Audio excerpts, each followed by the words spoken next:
আজ এত মানুষের জমায়েত এই বিজেপি সরকার আসার পর মানুষ যে এত স্বতঃস্ফূর্তভাবে এই অনুষ্ঠান করছে, কি বলবেন?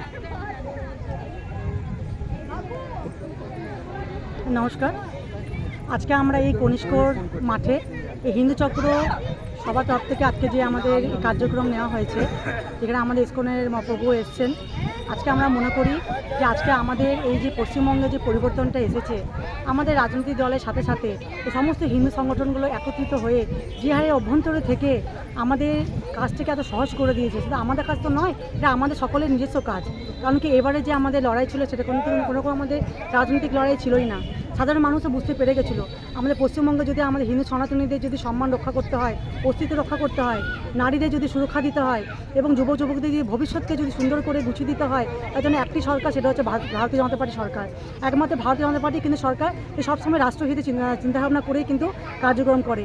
এই ভারতীয় জনতা পার্টি সরকারই কিন্তু সবসময় মাতৃশক্তিকে সবার উপর সর্বোপরি বলে সম্মান দেয়।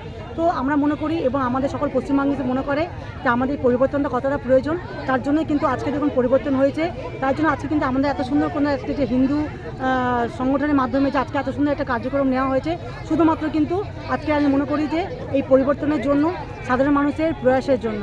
তো এটাই বলবো আমি যে আজকের দিনে আমরা সমস্ত হিন্দু সমাজের একত্রিত হয়ে আরও ভালো সমাজের জন্য যাতে আমরা কাজ করতে পারি, সমাজের পাশে দাঁড়াতে পারি, এটাই আমাদের আজকের দিনের লক্ষ্য। বাস এটুকুই বলবো।